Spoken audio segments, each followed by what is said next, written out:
Good afternoon, dear students. In the previous chapter, we have studied about the organization of data. In this organization of the data, we have learned the two stages of statistical inquiry, that is planning and preparation and execution of the survey. In this, we have also learnt about the collection of data. The steps of collection of data, that is, the first step is by the investigator and second by the enumerator. The data collected are primary data and the secondary data. We have learnt about the various methods of collection of primary data, their merits and demerits, and so on. Next, in this chapter, we are going to learn about the classification and tabulation of the data. How the given data is been classified and what is the need for the classification of data, what are the objectives of the classification of data we are going to learn, and we are going to learn how to tabulate the given data in numbers. So, usually the given collected data will be very vast or complex in nature. The data whatever collected will be vast and complex in nature, and it is difficult to understand, and it is not suitable to apply or to analyze statistically. Such data needs to be arranged, grouped and classified according to the similar characteristic possessed by the items of the data.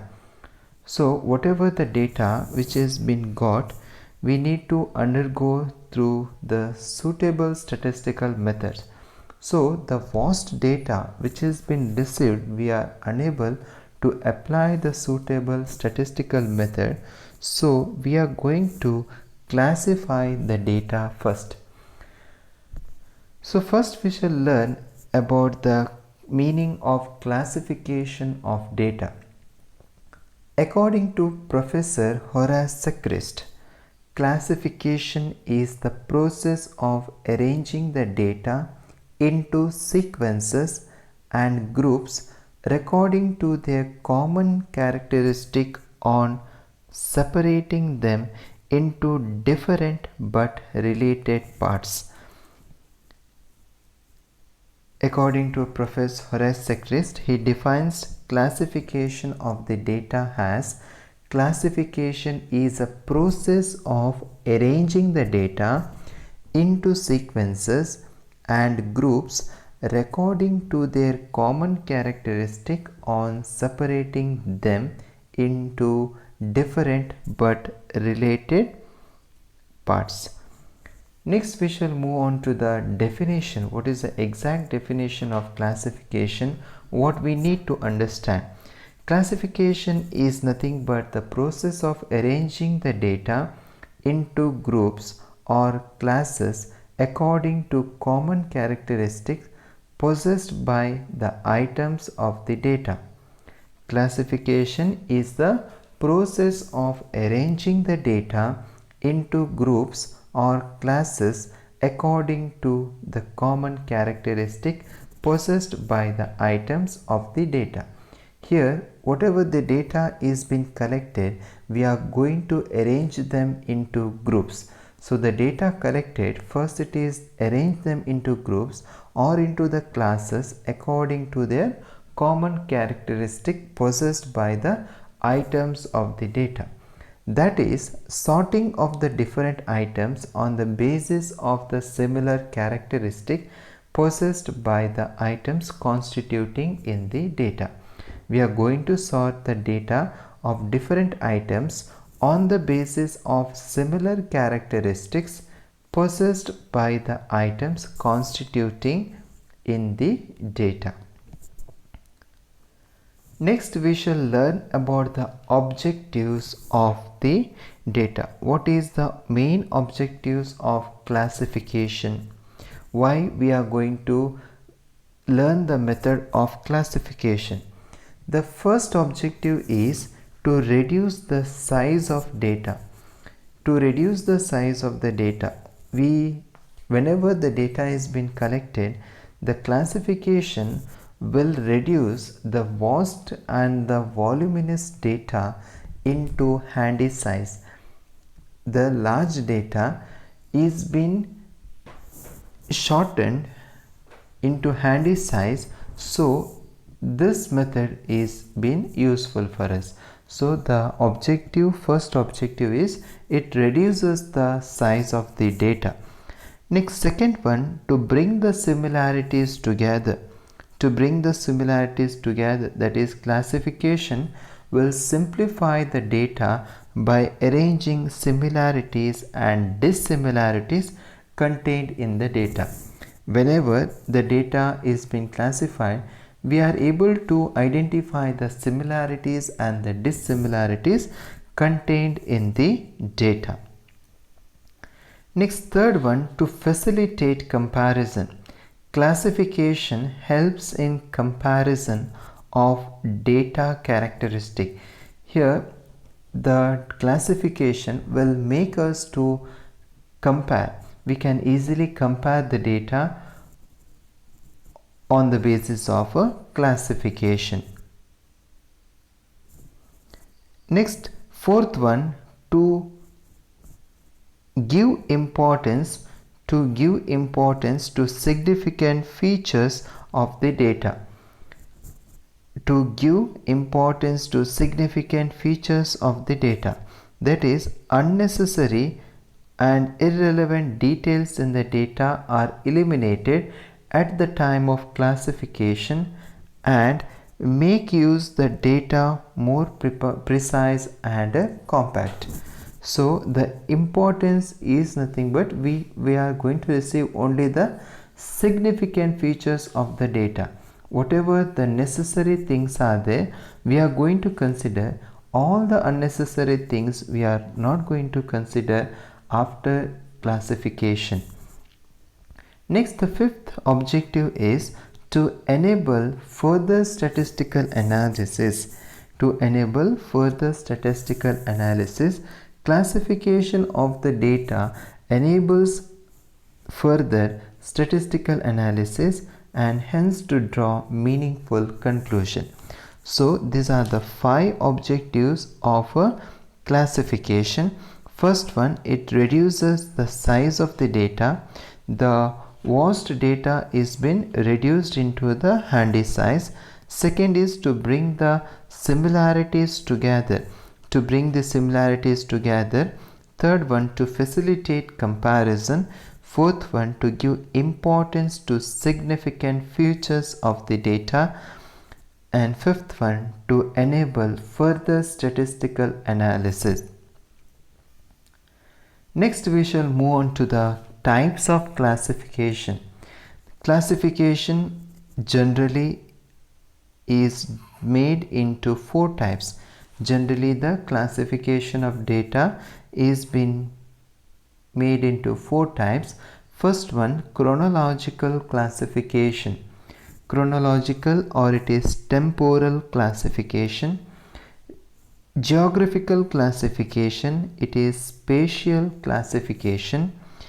Quantitative classification, and fourth one, qualitative classification.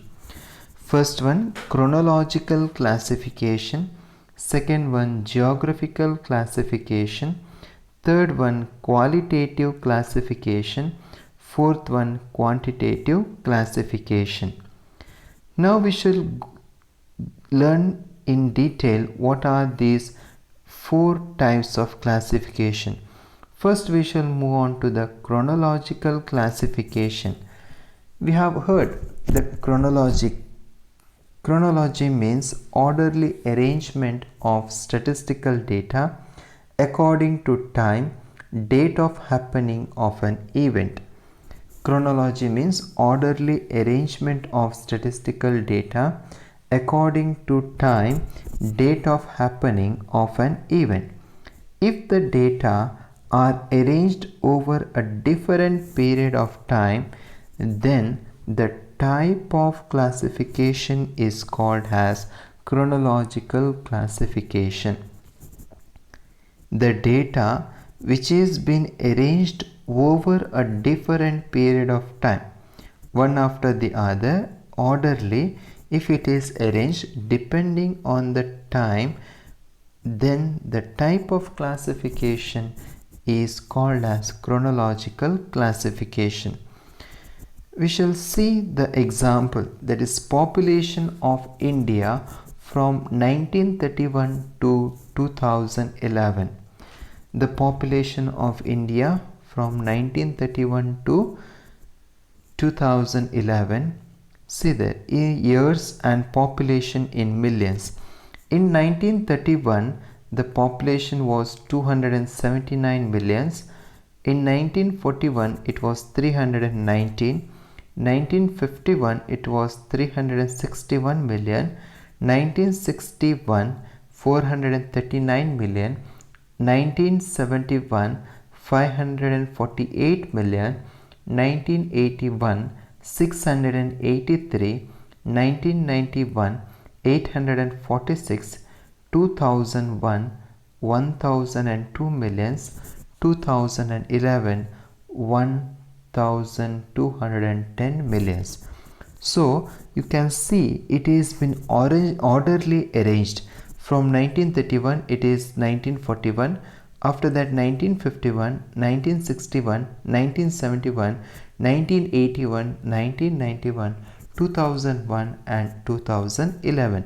So we can see it is been chronologically ordered. So it is been ordered with respect to the years the census of the India is been calculated, or population of India from 1931 to 2011 is been calculated. Next we shall see on the second one, that is geographical classification. If the data is classified on the basis of geographical location or area wise, it is called geographical classification. If the data is classified on the basis of geographical or location or area wise, it is called as geographical classification. Geographical area wise means depends upon the districts, cities, states, etc. These are the geographical classification. You can see the example there. Production of sugar in some states in India. Name of the state is been given. Uttar Pradesh, Bihar, Tamil Nadu, Maharashtra, other states, and total. Total is not the state. Next, sugar production in million tons. So in Uttar Pradesh, 55 million tons is been produced. In Bihar, 20 million tons. In Tamil Nadu, 25. Maharashtra, 15. Other states, it is 12. So in total, it is 127 million tons. So it is 127 million tons.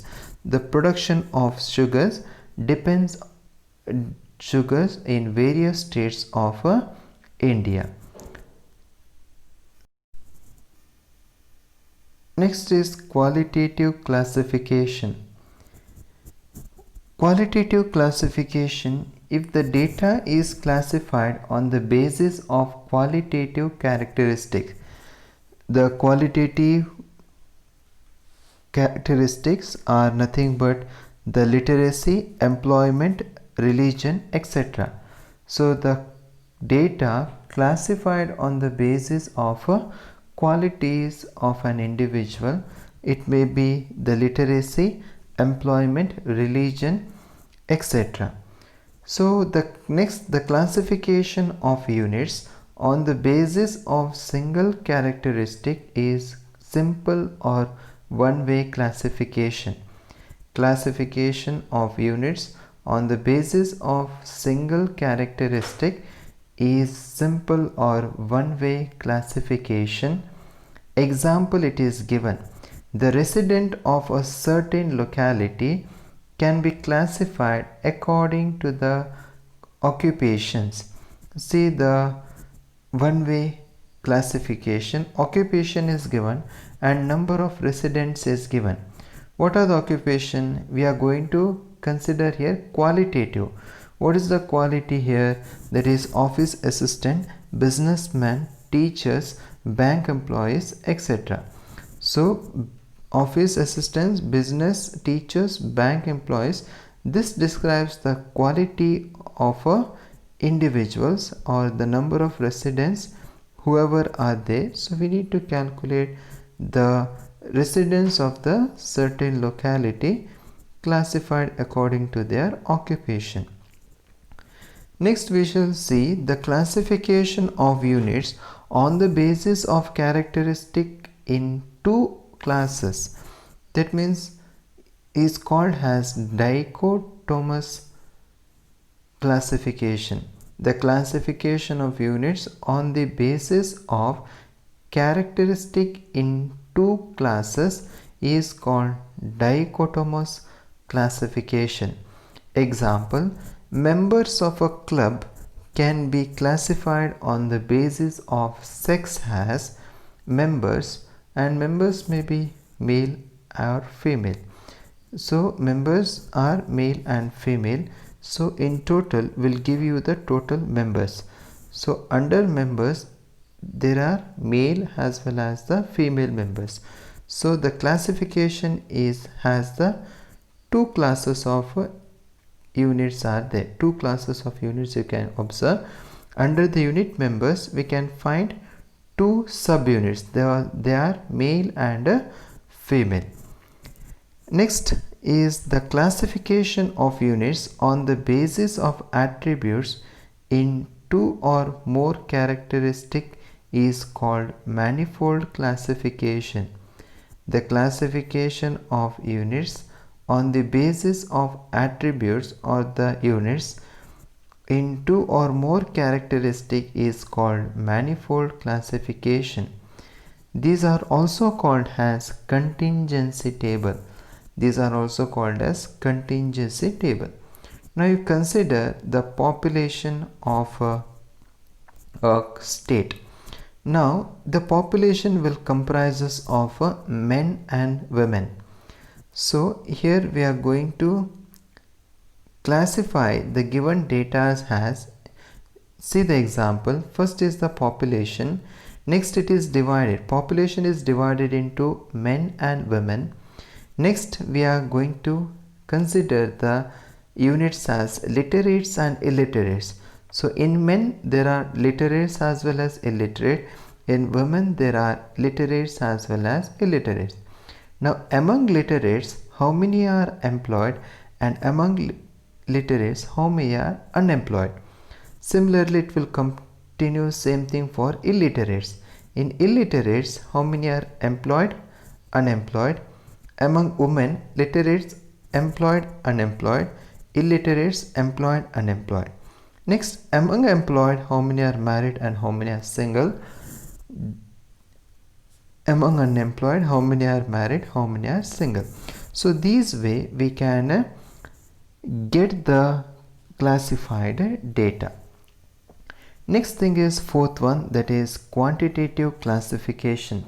The classification of the units on the basis of quantitative characteristic such as height, weight, age in years, number of children, etc.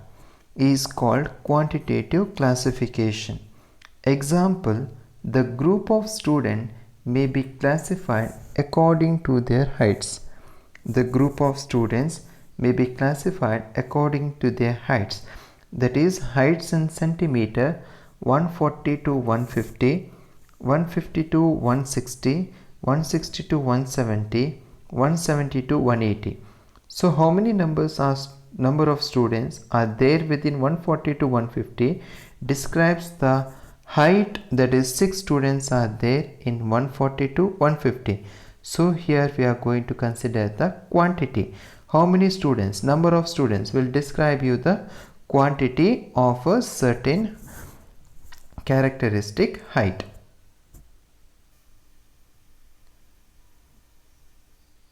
Hope you have understood till here. Thank you, students.